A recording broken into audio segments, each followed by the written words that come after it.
I'm sure you talk to other people and, you know, they go, oh, songs. And it was just an incredibly hard record to make, incredibly hard. None of us came back with the idea that we were going to make Violator 2. Certainly not Flood. I think it was okay, the obvious thing, repeat Violator, let's not do that, let's move it a step up again. Alan, I think, liked the idea of playing, you know, real drums and things like that, so it was a sort of a conscious decision. Violator's very programmed still, you know, there's lots of individual sampled sounds, but they're all programmed on the exact beats in the bar, whereas later we would use chunks of performance that had all the inherent mistakes and humanity. And for me, the combination of using all that modern technology with all that character is what makes more interesting music. You take me there, you take me where the kingdom comes. You take me to, lead me through Babylon. This is the morning of Allah. This is the dawning of Allah.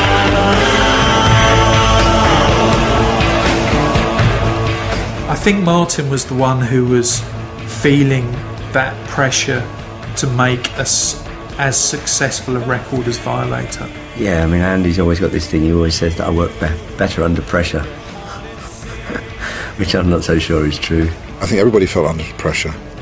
And I suppose part of my job was to try and take the pressure off and say, look guys, if this record does half of what Violator did, it'll still be a huge success, you know. I don't think it worked though, particularly. I think they still felt it.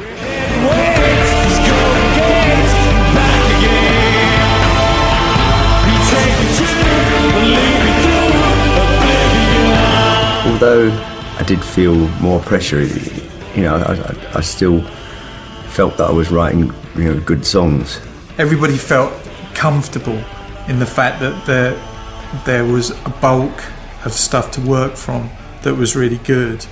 I Feel You, Walking in My Shoes, which everybody sort of felt was like one of the best songs Martin had ever written.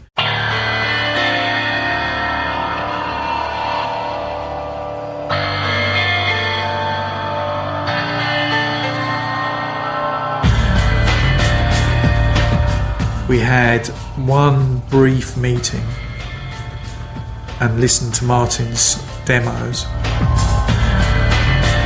That was it. There was no pre-production at all, which in hindsight I think was a big mistake. I think that was a problem, because they kind of, the first phase of the record was really the pre-production. The way it previously worked was that Martin always did the demos and they listened and they would work out what songs they preferred, which direction the songs would go in, and I don't think they had a programming session, which they always had. There was no pre-production and they weren't in a studio. We talked about how we could go about recording, and Flood had just come off the back of working with U2 on one of their albums. They put their own studio together in a property, in a building, and he thought that had worked out quite well, so we should try the same thing. So we did a bit of searching around, came up with this place, and we were all going to live there together and record together, and it was going to be wonderful. Well, it didn't really work out that way. Footsteps. Keep the same appointment I met. If you try walking in my shoes, if you try walking in my shoes. I think we looked into studios in Spain, didn't we? Yeah, we looked. And I think Alan and Flood actually went out there to have a look and couldn't find a suitable studio, and then the people from Mute found this villa in a suburb of Madrid. Flood said, yeah, okay, that room's the live room, that's the control room. Did it have a disco in there? Had a disco in the basement, which was the drum room. It was a bit weird, it was kind of salmon and black marble. It was very kind of Al Pacino in Scarface. In more ways than one, probably. Yeah. But it was like it was in the diplomatic quarter, wasn't it? So it was quite a sort I don't of think there was much area. diplomacy going on there.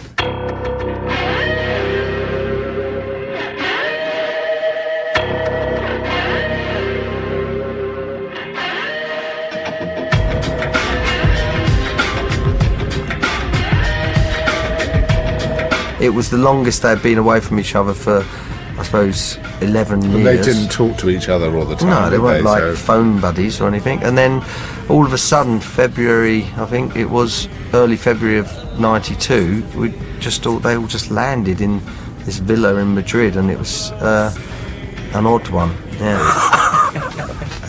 The day before we actually went out to Madrid to start working, we all just met up in a bar in London, and that was the first time that all four of them had been together in a room, and there were a lot of surprises. I'd moved to Los Angeles at that point and sort of been hanging out there on the strip with these new bands that were up and coming, like Jane's Addiction and stuff like that, that to me were really exciting, and I hadn't seen that or experienced that since I sort of went to see The Clash or something. And so I went back with this attitude of like, we've got to make a rock record, you know. I was all gung-ho and like, you know, we got to move on, you know. We got to learn to play some instruments, you know. And, you know, the rest of the guys were not part of my plan.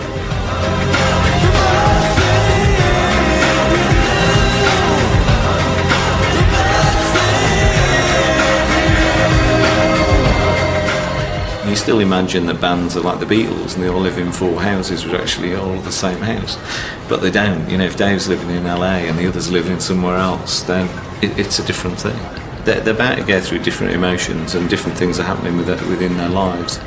One of them, it might have been Fletch, was a bit freaked out because in reference to a band, Dave said, yeah, I really dig them. And it was, instead of I really like them, and he was kind of a bit, but maybe it's common in people's vernacular now, but at the time, dig was a bit rock and roll, and I think that was a bit... It was very American. Very American. What do you mean you dig them? When I came back with like hair down here, I think I weighed about 120 pounds or something, and in retrospect it was probably pretty shocking, the changes that had certainly happened to me during that time. As soon as we started working on it, it was obvious really that we were suffering somehow, and that we weren't finding it easy to A, sort of come back together as a unit having had a bit of a break, and B, kind of live up to perhaps the success of Violator. The kind of atmosphere that prevailed around the beginning of the recording of that album was pretty poor. And I think the band were they had the songs and they were really searching for direction and were getting nowhere fast. I played bass, I think. Martin played guitar. We had a sort of drum machine going. Someone else might have been on bongos or something, and we were jamming. You know, we'd never really done that ever. Only for fun, maybe in the other room, you know, as a sort of break from the studio. But we'd never actually done that. We'd always sat down with computers, keyboards, started programming the drums up, and so I think it was inevitable. It would take time to get used to that way of working, and perhaps we didn't really. Perhaps the frustration of not immediately getting a result wore us down, whereas in fact if we'd have just accepted, look, this is the way many bands actually record, you know. Daniel said when he first came out, after sort of 6 weeks of, maybe 6 weeks or a few weeks of recording anyway, there was nobody even in the studio. I just remember walking in and there was like the engineer was sitting by the mixing desk with his feet up on the desk asleep. Fletch and Martin were sitting on the sofa reading the sports pages of the tabloids. Dave was up in his room painting or whatever with his candles and everything. Alan was in some other part of the building just playing drums to himself. And Flood was lying on the floor trying to get a sound from a big modular synthesizer. I thought, oh God, this doesn't feel right. I remember the first 4 weeks was pretty much unusable. I can remember me and Alan sitting in the airport in Madrid after the first batch, and our plane was like 4 hours late or something like that. And Alan go, let's get a beer. And then he toasted me and he said, here's to a complete fucking waste of time. Friends, if you lost your way, you will find it again someday. Down from your pedestals, open your mouth, that's all. Get right with me.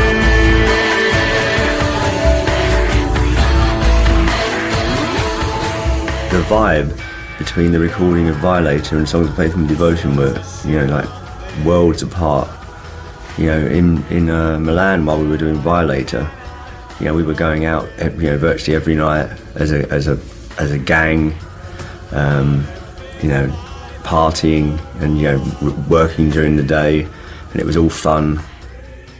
When we got to Madrid, I didn't even realise at the time, I was too blind and naive to it, but, you know, I just knew that Dave would disappear for days.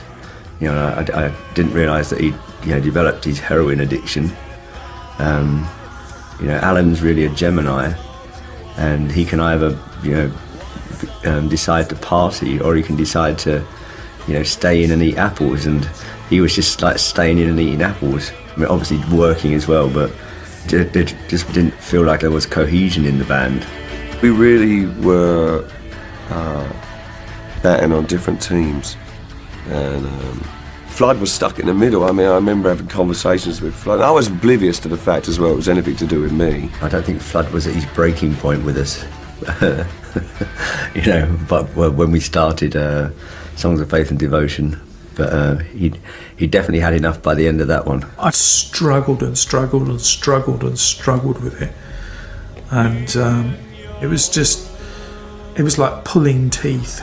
It was a bit claustrophobic, yeah, because, you know, you come down to the kitchen in the morning, so you never got a break from each other at all. You know, you never had that which you'd normally get, even if you recorded in a studio which had when you were staying in a hotel, you'd get that time in your hotel room. We lived in this place, so you washed your clothes in there. There was a little laundry room, and it was a house, you know, a big old house. And I remember being in there with Flood, and I swear he was in tears, like, you know, because he was at such a loss of, like, what to do to pull this thing together. In the face of adversity, you often produce your best work, and I actually believe during that period, which was the most difficult time I can remember in the group, we came up with some of the strongest things we've ever done, which is like Walking My Shoes and In Your Room, two of my all-time favourite tracks, I'd say.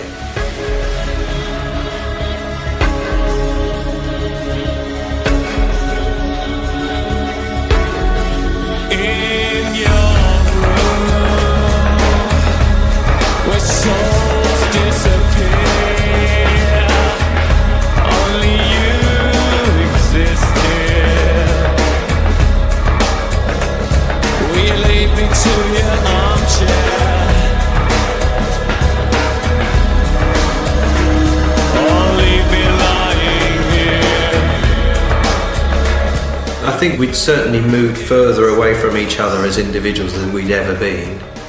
Dave obviously had his troubles, but because he never necessarily had a particularly hands-on role when putting the music together, it didn't necessarily matter that he wasn't quite there, as it were.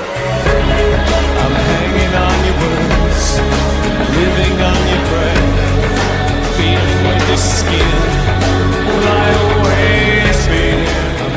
I think a lot of the time you have to leave people to find their own way. It is a difficult balance, but it's not like a football team where you can just kick them and shout and scream that they're actually creative artists, you know. And I was just concerned about A, how long it would take, and B, if it would sound any good. Somehow that record got finished. I have to say that my part in it was probably very little. The only thing I felt that I really did on that record was do what I felt was probably my all-time greatest vocal on Condemnation. Condemnation. Try. Here on the stand with the book in my hand, truth on my side. Accusation. That track would have been, under normal circumstances, a Martin vocal, but Dave had a very strong feeling he wanted to sing it.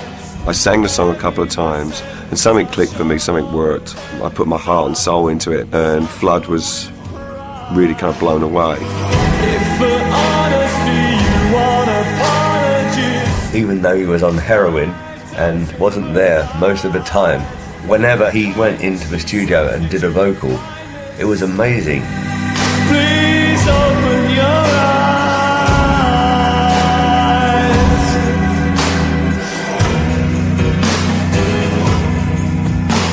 So I felt like I'd sort of done my bit, but most of the rest of the time I'd sort of would sporadically come in and out of the studio and blurt out some ideas and then go back and lock myself in my room. But it was probably really hard for the rest of the guys. He did at least offer a lot of positive encouragement, and even though he was a bit flaky on occasion, it wasn't necessarily so much of a problem for me so much as other issues, such as communication between myself and Martin was an all-time low, really. We've never been great communicators, but we really just weren't seeing eye to eye. We weren't necessarily agreeing on ideas, but a lot of that was unsaid. So there'd be an underlying tension always around, where someone's not happy, but no one's telling anyone else. And of course, you push those problems underneath; they become more and more difficult to deal with. And yeah, I think there was a lot of kind of just sort of hiding away and getting on with it.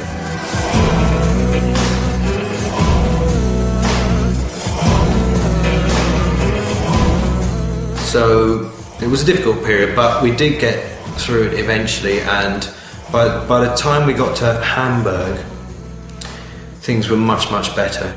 I don't know what it was, whether it was the atmosphere, it started like that, or whether it became bad like that. karma, wasn't it, at the beginning of that album? I wasn't going to use that word, but I think that describes it perfectly. You use it. It was just an unpleasant time. It wasn't. But the second period, they seemed to click, or there was more tolerance, at least. I think it was partly because they were going to back into a normal studio environment. I think it's partly because they settled back into more of a working relationship. And they'd ironed out quite a lot of the musical issues by then. There was still a degree of we're making something that's really good, but it's like all the little things weren't going well. It was like we'd had a run of great luck, and then on songs all the luck had evaporated. Everybody had camped into their little area and they were sticking to their guns, whereas on Violator it was much more of a collective effort. You'd have disagreements, but people would see that it was for a greater thing. Judas was the last track we mixed, and I can always remember it's like the last day of mixing the whole album, and Alan and Martin are sitting on the couch arguing about it. Arguing. Is simplicity best, or simply the easiest? The narrowest path is always the holiest.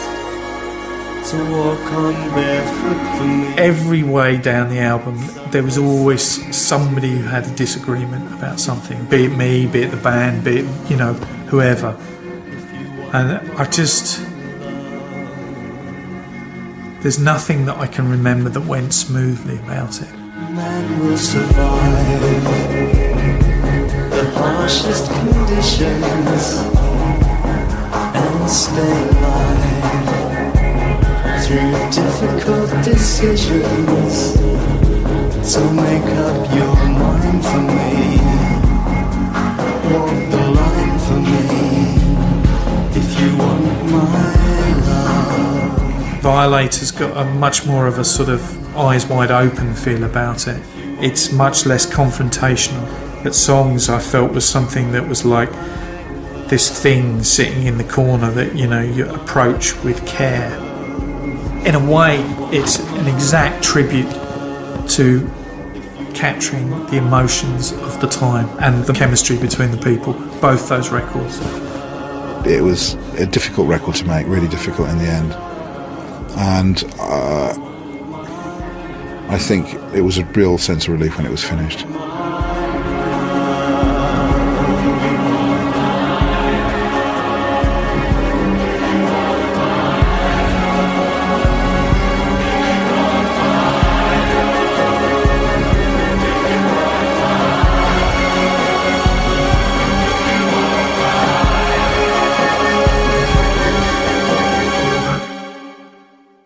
Everything was changing around that record then, and I mean, to the extent I changed, I moved on as well, partway through that record.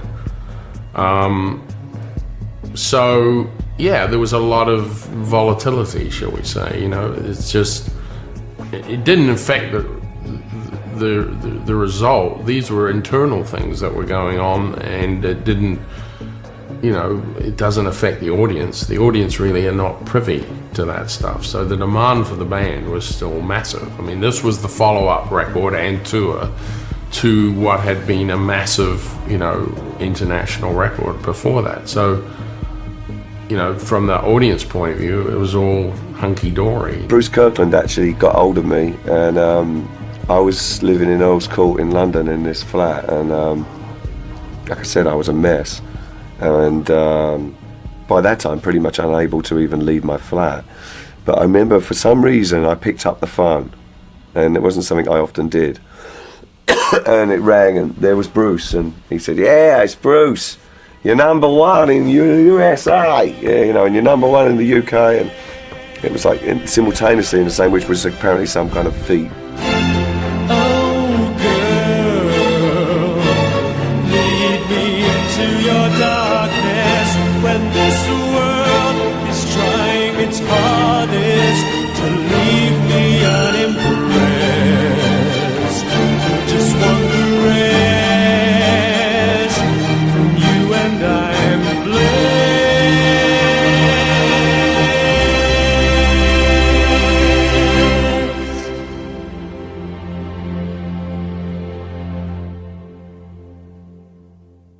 I was amazed. I was away on holiday at the time. I remember getting a fax, saying that the album had gone number one in 17 countries. They're at the top of the heap, and they've won. They're number one on the mainstream chart. Yes, I think America was shocking how big it became, and certainly that was a pinnacle point, which helped to even increase things further, and that was a highlight. But yes, it was interesting how big it was and how ferocious the fans were. It was very pleasing because we felt in Germany is a big part of the development of Depeche, of the building process of Depeche, and the reflection to other countries abroad, More than double platinum, more than 700,000 albums. It was really a major, with lots of success for. And doing an album after so big success is always very, very difficult. By then, we were at the point of this is a big band, and you've got to play it, and you can't not play it. And we were okay. We were over the hump, if you like. Violator had taken us over that hump to where people were starting to say, yeah, we have to play these records. As the organiser of the Q Awards, it was then we thought, we've got to get them to Q Awards, because this is one of the big UK bands, and no one's ever given them an award. It just seemed wrong. That was incredibly satisfying, yeah. And a big relief, I suppose. Everybody took pressure off people, but it was definitely, relief of tension at that point.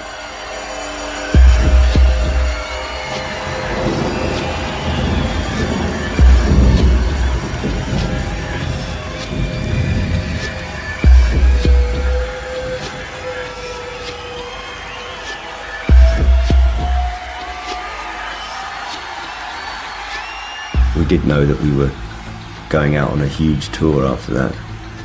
And of course, that's always, a little bit scary.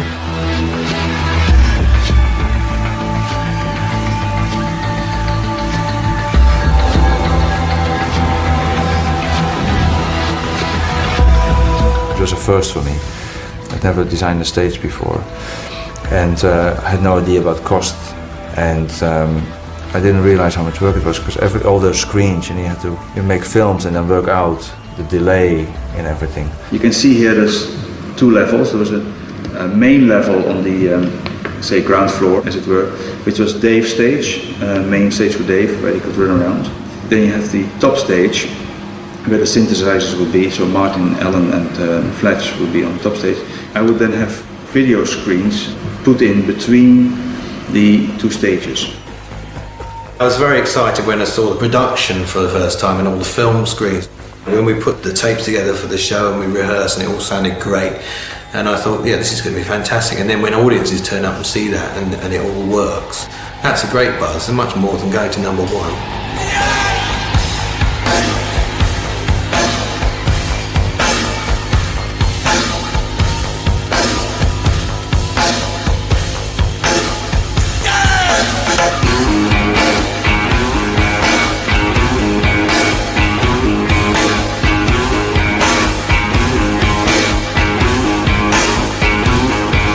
As long as the album continues to sell and the singles continue to chart and radio continues to play, you can continue to tour, and in fact, you should continue to tour.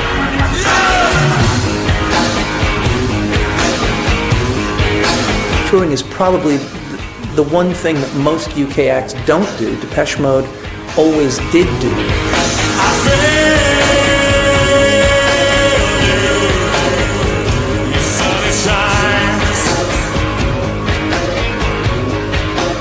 The bigger the production, the longer you've got to stay on the road enough to pay for it, basically. You know, it costs so much to keep it out on the road. It doesn't make sense to build such an enormous production and then play 5 dates with it.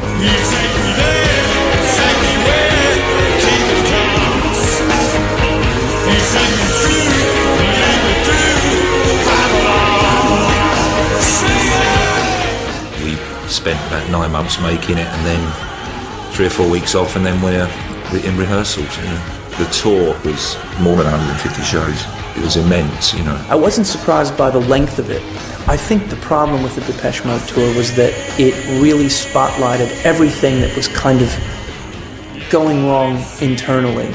You know, whatever conflicts existed within the band were amplified by night after night, you know, the grueling nature of being on the road.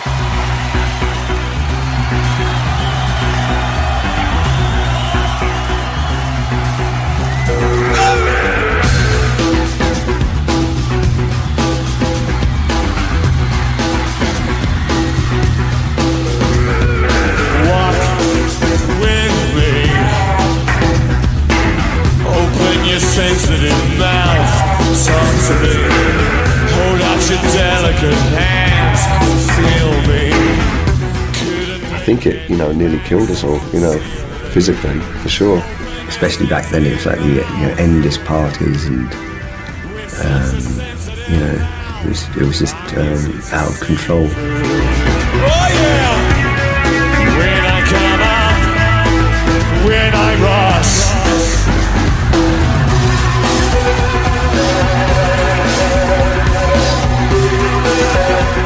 You know, to always have a smiling face and be positive when you're taxed. You're up late, you're touring, you're doing after show meet and greets, you're doing early morning press, you're doing TV interviews during the day.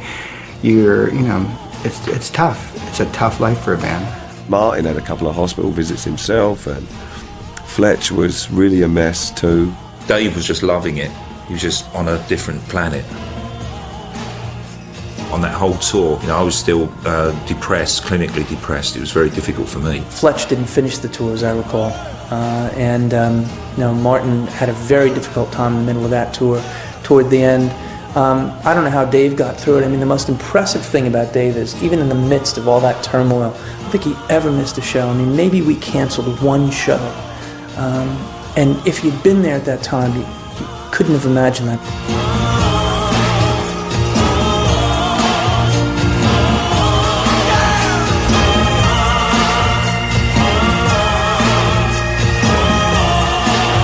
We'd already been on the road for, I don't know, ages, or getting on for a year, and then we got to Australia and we still had ages to go as well. We were limping along, really. It was just getting harder and harder, I think, really, for everybody, and the fact that there didn't seem to be an end to it was just like, you know, driving everyone mad. Well, the last section of the tour, which was going back to America and going to South America, there was a discussion about that, and I was actually against it personally, because I thought the band were not in good enough shape to do it. But they went ahead and did it, and Fletch ended up becoming a casualty of that and having to come off the tour.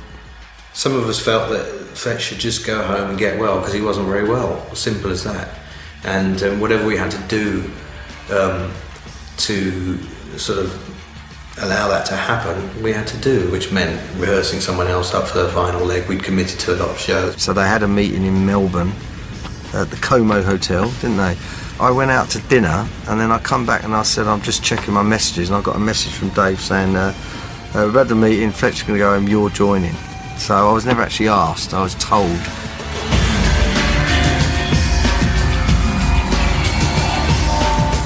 Well, Darryl was pretty good, you know. He took over without too much fuss. We went to Hawaii, didn't we? Fletch did his last 2 shows, and then Alan was teaching me in a hotel room in Hawaii for 10 days while everyone else was on the beach. So I was come down from my hotel room for the first show, and I had my keyboard under my arm, and the old biddy thought I was the entertainment for the hotel bar. Did she? Sao Paulo, that was the first gig, wasn't it, with, where you were on stage, where I think you were a little bit nervous, weren't you? That's when you discovered that adrenaline was brown, wasn't it? No, I didn't realise that your knees do actually knock together when you're nervous, and he didn't tell me that the third show was in Buenos Aires to 80,000 people. He just dropped it into the conversation as we were walking up the steps. You stumble in my footsteps. Keep the same appointment silence. If you try walking in my shoes. Yeah, that was good though. And then we went home, and then we went back and did we did another 33 shows in America. Yeah. I got a plaque for everybody at the end of that tour, didn't I, to say that, you know, congratulations, you have survived. I survived the Songs of Faith and Devotion tour. I don't think anybody really did. I don't think anybody was ever the same after that tour. I got 2 though, that's what I can't work out. Yeah, it's one for each personality. Rock and roll tours are a nightmare. It's a real challenge to come through a rock and roll tour and keep your health even, because the pressures are... I mean, it sounds, you know, a bit funny, doesn't it? Because obviously you got first-class flights and limos and top hotels and anything you want, but that's part of the problem, I think. That's part of the problem of the emotional pressure. Really, on a rock and roll tour, the whole aim, even if the tour manager is your dearest friend, and the whole aim is to just get the band on stage every night to do a great show, and after that, no one cares.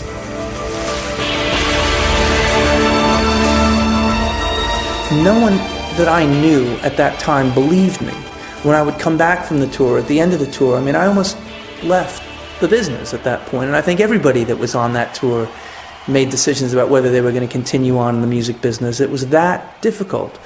And it wasn't until years later that Q wrote that story that said, you know, the most debauched tour in rock history was the Songs of Faith and Devotion tour. And I would say, goddamn right.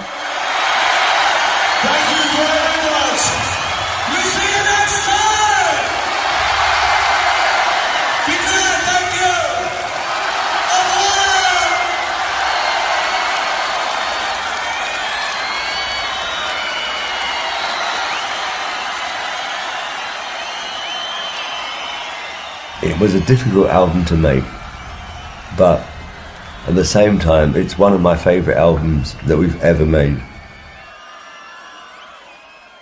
I think something broke in me during the making of that.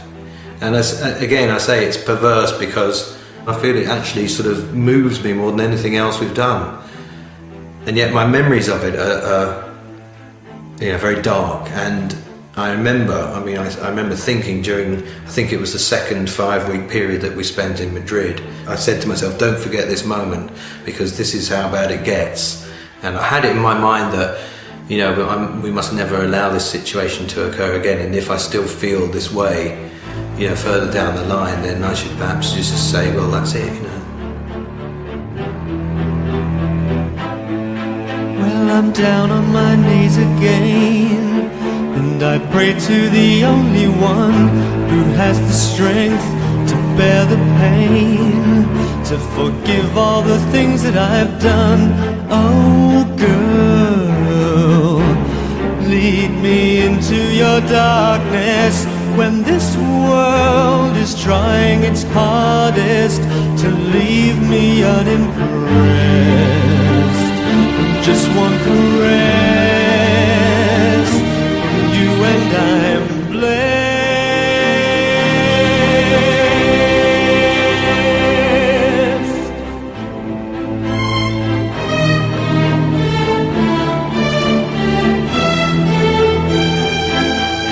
When you think you've tried every road, every avenue, take one more look. What you found old and something new. Oh girl, lead me into your darkness when this world is trying its hardest to leave me unimpressed. Just one caress.